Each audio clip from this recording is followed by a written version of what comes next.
Olá novamente, pessoal, tudo bem? Eu espero que sim. Agora vamos fazer a complementação, então, naquela parte 4, que inclusive aqui estava como parte 3, tá? Eu peço que vocês arrumem isso daqui por gentileza e peço desculpas pela minha falha. Aqui o conteúdo estava certo, se eu não estou enganado, tá? Então só peço que arrumem aqui por gentileza. Como eu acabei abrindo esse arquivo novamente para fazer a complementação do if, que é só para utilizar as portas Liang e OR, por um exemplo, e mais alguma complementação de laços, então eu vou pedir para que vocês abram novamente esse arquivo, fazer a mesma execução daquele outro arquivo que nós acabamos editando sobre listas e dicionários. Tá? Então vamos lá no kernel, restart e run all. E aí ele vai então retirar todas as saídas e vai mandar rodar todos os blocos de código novamente, tá? Ok? Bem, a gente tinha visto então aqui alguns testes, né, umas análises condicionais aqui bem simples.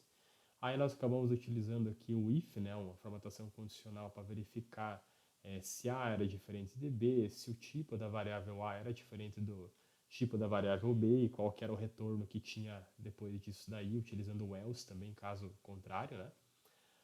E aí nós verificamos aquela história da nota do aluno, então se a nota for maior ou igual a 6 é aprovado, for maior ou igual a 4 é recuperação, for maior ou igual a ou, né, na verdade, else, ou caso contrário, né, caso não obedeça nenhuma dessas duas condições, ele está reprovado, né? Então, a gente mandou rodar isso daqui, vou dar um Ctrl Enter só aqui para ele rodar só essa linha.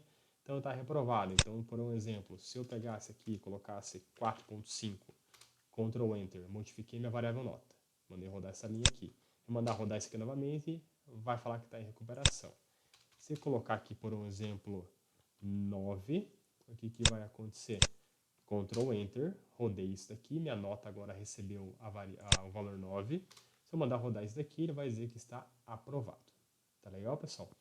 Aqui é interessante também quando a gente trabalha, por exemplo, com as portas AND e OR. Tá? Então, um exemplo que a gente pode fazer é o seguinte. Vamos colocar aqui, ó, se A for maior do que 0 e A for menor do que 4, a gente quer que tenha uma saída chamada verdadeira.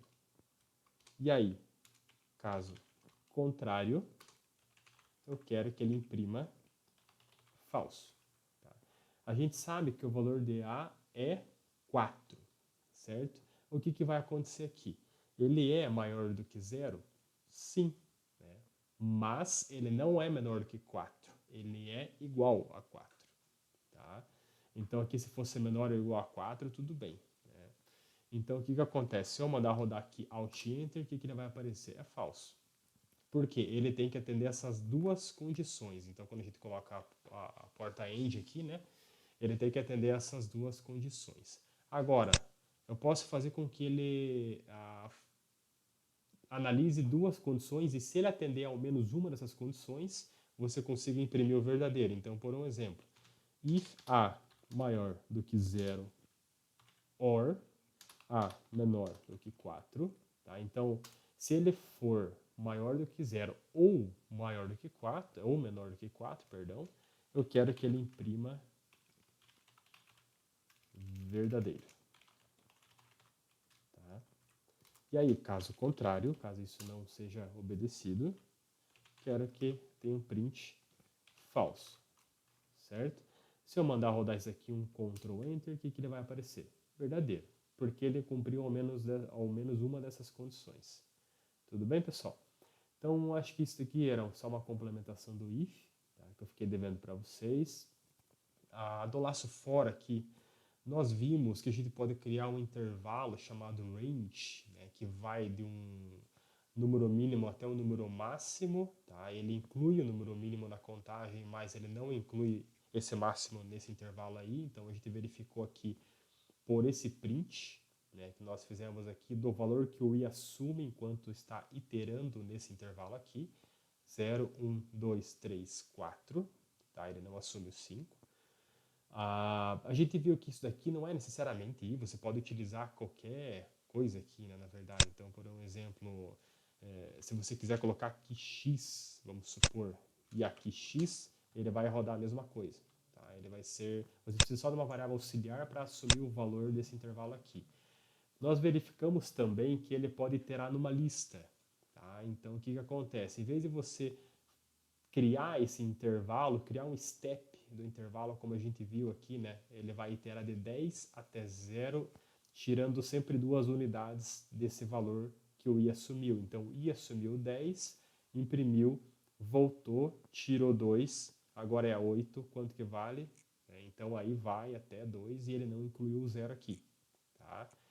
Nós podemos iterar na lista, como a gente verificou, então ele não assume os valores como se fosse um posicionamento, né, uma regra aqui, ele vai verificar elemento a elemento aqui dentro dessa lista, certo? Isso daqui é bastante útil, tá, pessoal? O pessoal que trabalha com bases de dados aí para fazer essas iterações dessas bases, isso daqui é bastante útil, ainda mais quando você tem as keys como se fosse um dicionário para fazer isso é bem interessante, né?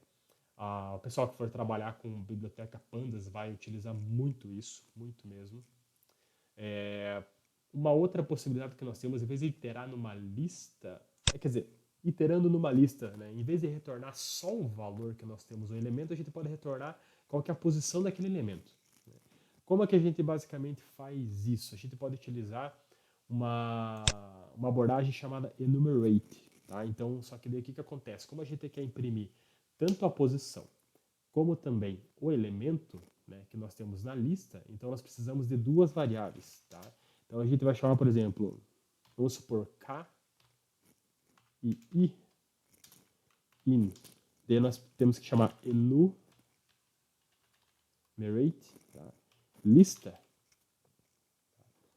E aí o que nós queremos imprimir aqui? Vamos imprimir, em vez de ser só k, vamos deixar mais bonitinho aqui, ó. Botar o f-string, né, para a gente treinar um pouquinho, como a gente viu. Então, podemos colocar na posição, abre chaves, k, está o elemento aqui i, certo? A gente mandar rodar isso daqui, então, ó, na posição 0, então esse k, ele assume qual posição que ele está avaliando, está o elemento 0.5. Na posição 1 está o elemento 1. Na posição 2 está o elemento 9. Tá legal, pessoal? Isso daqui é bastante útil também. A gente pode fazer esse for para iterar também dentro de uma lista, de um dicionário. Então, como é que a gente pode fazer? Da mesma forma, olha só como ele fica. Ele vai ficar um pouquinho diferente. Se a gente for usar a abordagem tradicional, por um exemplo, for, primeiro temos que criar aqui, né? Então, vamos pensar aqui. Dicio, aqui, recebe. Eu vou dar uma corrida aqui no vídeo, tá legal?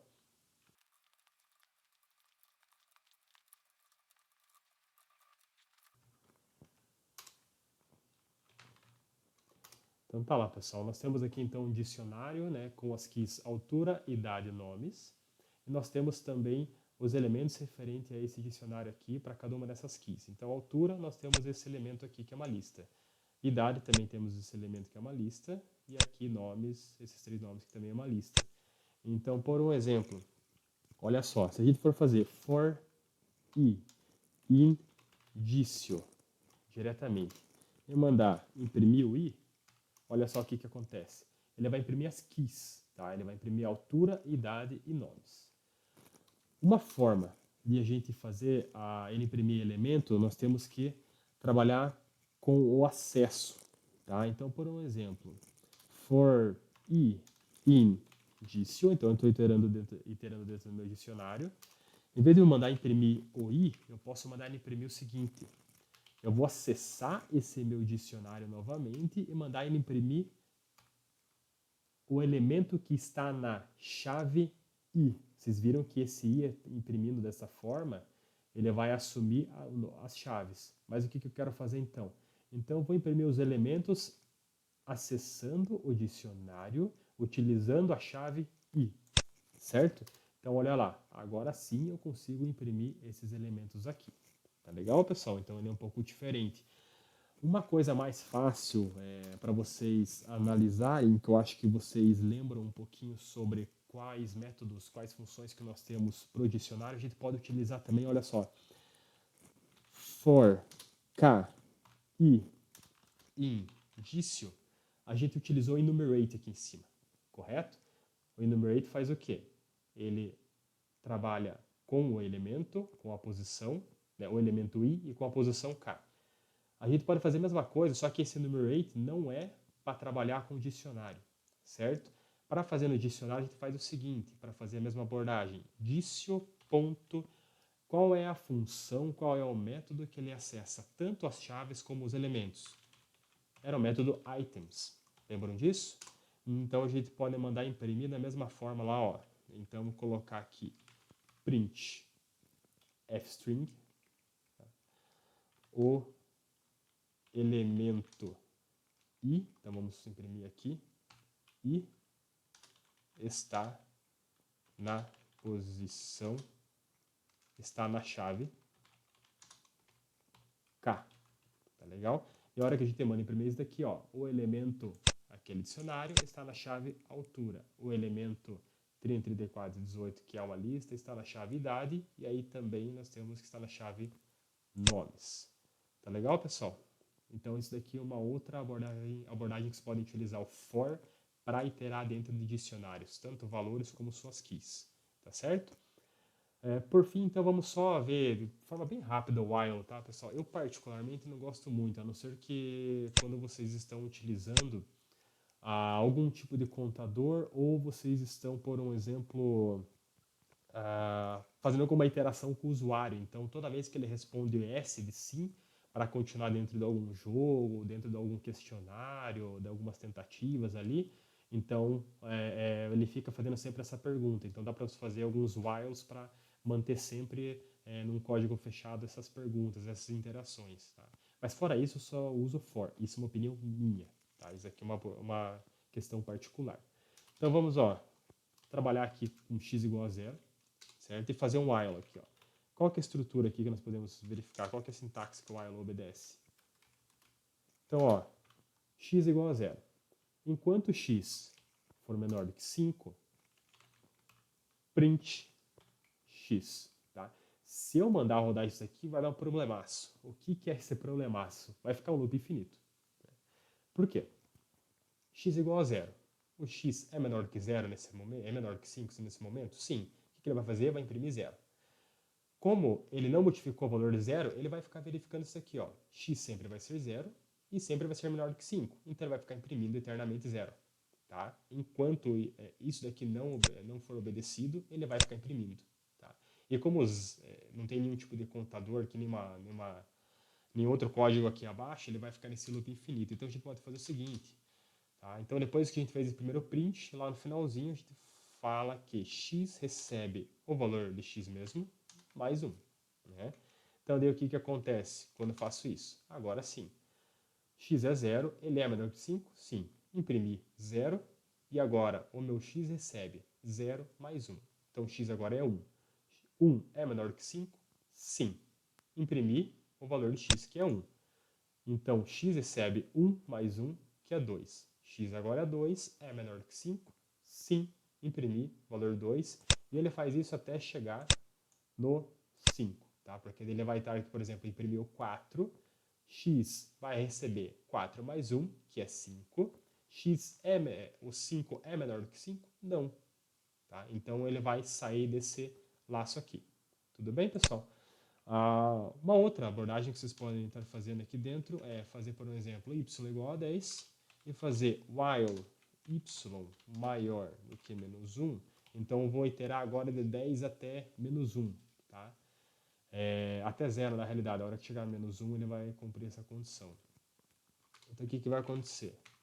Print. Vamos supor y ao quadrado. Tá? Y, você pode fazer assim, né, pessoal? Então, é uma coisa diferente que vocês podem trabalhar. Em vez de fazer diretamente, fazer dessa forma, y igual a y, por um exemplo, fazer agora de 2 em 2 unidades, né, a subtração aqui. Em vez de vocês trabalharem dessa forma, vocês podem fazer diretamente y menos igual. Então eu já sei que eu estou pegando minha variável y e estou subtraindo 2 unidades dessa variável. Tá legal? Se eu mando rodar isso daqui, ele vai então y igual a 10. Ele é maior do que menos 1? Sim. O que eu vou imprimir? 10 ao quadrado, 100. Meu 10 agora, ele teve menos 10 menos 2. Beleza, 8. 8 é maior do que menos 1? Sim. Imprime ao quadrado, 64. E ele faz isso até chegar no zero. Tá legal, pessoal? Eu acho que the while seria basicamente isso. Tem algumas outras possibilidades de você colocar enquanto ele estiver representando dentro de umas strings possíveis, que é aquela interação com o usuário que comentei com vocês. Enquanto a resposta tiver S maiúsculo, S minúsculo, continua executando. Então, toda vez que chegar no final desse while ali, ele vai perguntar sim ou não, S ou N. Né? Então, se o usuário colocar o S maiúsculo ou S minúsculo, ele vai continuar fazendo. Se botar qualquer outra coisa, ele acaba saindo. Tá? Então, seria uma possibilidade. Eu tenho como utilizar o break, tá? Mas não vou passar isso aqui para vocês agora, mas é uma outra possibilidade. Tá legal, pessoal? Então, no próximo momento aqui, vamos aprender um pouco sobre funções. Obrigado e até lá.